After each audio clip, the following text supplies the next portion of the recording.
దేశంలో ప్రస్తుతం 12 రాష్ట్రాల్లో ఎస్ఐఆర్ ప్రక్రియ నడుస్తుంది. కొన్ని చోట్లలో వెరిఫికేషన్ కూడా స్టార్ట్ అయింది.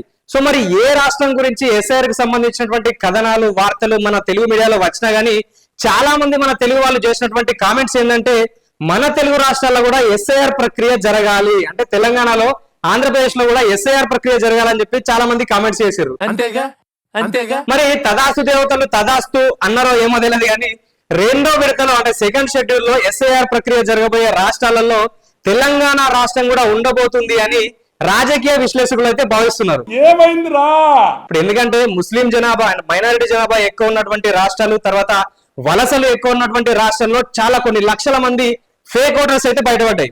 ఇప్పుడు మనం బీహార్ లో చూసుకున్నట్లయితే 66 లక్షల ఫేక్ ఓటర్స్ బయటపడ్డాయి.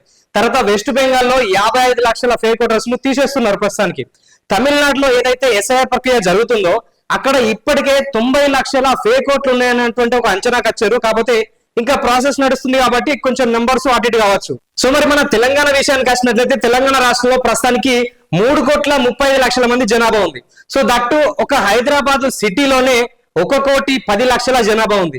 సో మరి ఇంత పెద్ద జనాభా ఉన్నటువంటి సిటీలో సో చాలా అంటే వేరే వేరే దేశాల నుంచి వచ్చిన వాళ్ళు, రోహింగ్యాలు కావచ్చు, మిగతా సెటిలర్స్ చాలా మంది ఉన్నారు కాబట్టి ఇక్కడ ఎస్ఐఆర్ ప్రక్రియ జరిగితే ఏమవుతుంది అని చాలా మంది అయితే ఆసక్తిగా వెయిట్ చేస్తున్నారు.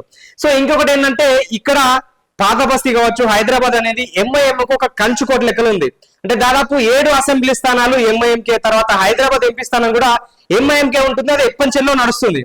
సో దీనిపైన చాలా మంది బీజేపీ వాళ్ళు ఏమని విమర్శిస్తూ ఉంటారు, ఏమని ఆరోపణలు చేస్తూ ఉంటారు అంటే ఇక్కడ ఓట్ బ్యాంక్ అంటే మామూలుగా ఫేక్ ఓటర్స్ ఉన్నారు, తర్వాత దొంగోట్లు నడుస్తాయి, ఇలాంటివి చాలా నడుస్తున్నాయి, అందుకోసమనే ఎంఐఎం మళ్ళీ మళ్ళీ గెలుస్తుందని చెప్పేసి బీజేపీ చెప్తా ఉన్నది.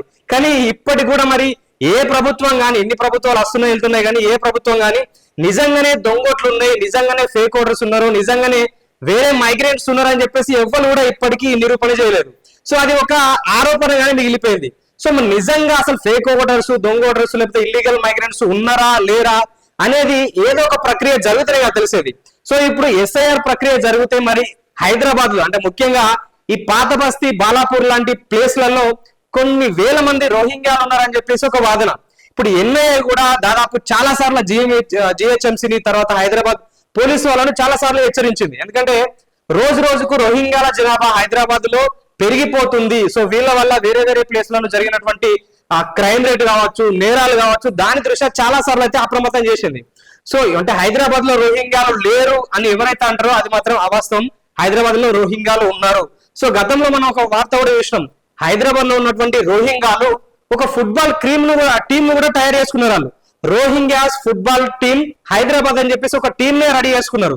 సో దానికి రోహింగ్యాస్ ఫుట్బాల్ క్లబ్ అని చెప్పేసి ఒక క్లబ్ ఉంటది. సో వాళ్ళు స్పాన్సర్ చేసి వీళ్ళకు ఈ ఫుట్బాల్ టీం అయితే తయారు చేయడం జరిగింది. సో ఇదే కాదు, రోహింగ్యాస్ టీవీ అని చెప్పేసి, టీవీ హైదరాబాద్ అని చెప్పేసి వీళ్ళకి ఒక యూట్యూబ్ ఛానల్ కూడా ఉంది. కాకపోతే వీళ్ళు ఎంత సంఖ్యలో ఉన్నారు, ఏ ఏ ప్లేస్లలో ఉన్నారు అంటే సాధారణ పనులు చేసుకుంటున్నారా లేకపోతే ఇంకేదైనా ప్లేస్ లో ఉన్నారా? సో వీళ్ళు ఈ బయట దేశాల నుంచి వచ్చినటువంటి రోహింగ్యాలు కావచ్చు, ఇంకా వేరే ఇల్లీగల్ మైగ్రెంట్స్ కావచ్చు, వాళ్ళ ఓట్లు రాజకీయ పరంగా ఎంతవరకు ప్రభావితం చూపిస్తున్నాయి? సో వీళ్ళ ఓటు బ్యాంకు గిట్ట హైదరాబాద్ లో వాడుకుంటున్నారా?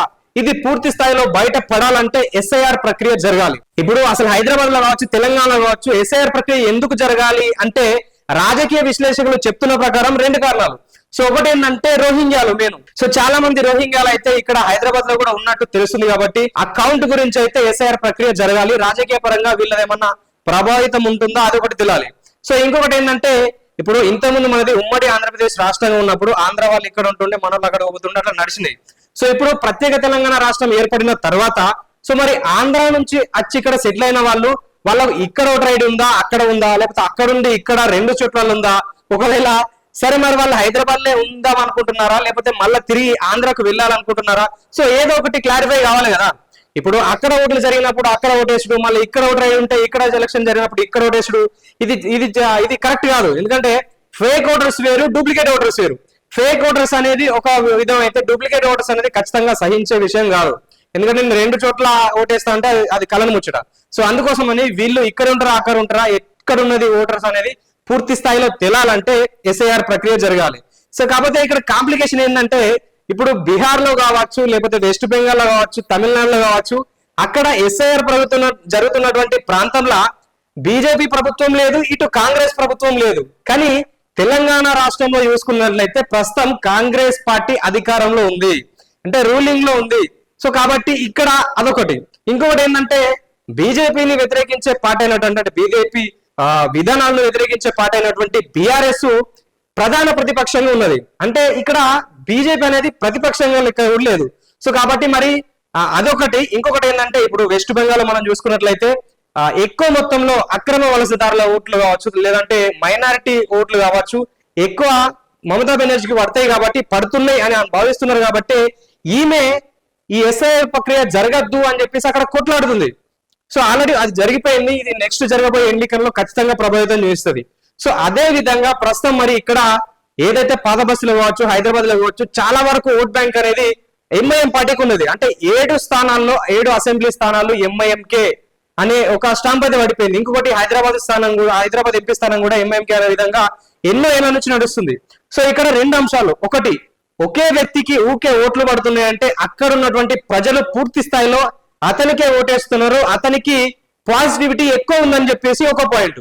సో ఇంకొకటి ఏంటంటే మరి ఈ ఓట్లు కాకుండా ఇంకేమైనా వేరే ప్రక్రియ ద్వారా కదా ఓట్లు పడుతున్నాయా అనేది ఒక విమర్శ కూడా ఉంటది. సో ఏదో ఒకటి క్లారిఫై కావాలి కాబట్టి ఇక్కడ ఎస్ఐఆర్ ప్రక్రియ జరగబోతుంది అనుకోవచ్చు. సో మరి దీనికి అసదుద్దీన్ ఓవైసీ గారు మరి ఎట్లా స్పందిస్తారు? సో మమతా బెనర్జీ గారు వ్యతిరేకించినట్టు వ్యతిరేకిస్తారా? వ్యతిరేకిస్తే మరి కాంగ్రెస్ ఏం మాట్లాడుతుంది? సో లేదంటే దీన్ని స్వాగతిస్తారా? సో అది పాయింట్ అయితే ఇక్కడ బాగా చాలా మంది అయితే వెయిట్ చేస్తున్నారు. ఎందుకంటే ఈ ఎస్ఐఆర్ ప్రక్రియ వల్ల ఓన్లీ రోహింగ్యాలే కాదు, ఓన్లీ ఆంధ్ర సెటిలర్సే కావాలి, వేరే దేశ పనుల వల్ల ఉన్నారా, లేకపోతే ఉంటే వాళ్ళని పంపించాలా, ఇక్కడనే ఉంచాలా? సో ప్రతి ఒక్క అంశం అనేది తేలుతుంది. సో కాబట్టి ఇప్పుడు ఎంఐఎం కావచ్చు, లేదంటే కాంగ్రెస్ కావచ్చు, ఇటు బీఆర్ఎస్ కావచ్చు, బీజేపీ కావచ్చు, సో ఇవన్నీ రకరకాల వాదనలు ఉన్నటువంటి డిఫరెంట్ పార్టీలు. సో ఒకే ప్రాంతంలో ఇవి ఇప్పుడు ఒక ప్రక్రియ ద్వారా మరి విమర్శించబడతాయా, ఒకళ్ళొకరు విమర్శించుకుంటారా, లేకపోతే అరే మంచిదేరా భయ అని చెప్పేసి అందరూ కలిసి ఎస్ఐఆర్ ప్రక్రియను విజయవంతం చేస్తారా అని చాలా మంది, కొన్ని లక్షల మంది ప్రజలైతే వెయిట్ చేస్తున్నారు. సో దాంట్లో నేను కూడా ఒకరిని. సో ఎస్ఐఆర్ ప్రక్రియ అసలు మరి జరగాలా జరగద్దా మీరేమనుకుంటున్నారు? సో దీంట్లో కవర్ చేసినటువంటి పాయింట్స్ గురించి మీరేమంటారో కామెంట్ రూపంలో తెలియజేయండి. ఖచ్చితంగా మరొక వీడియోతో మీ ముందుంటాం. చూస్తూనే ఉండండి ఆర్ తెలుగు.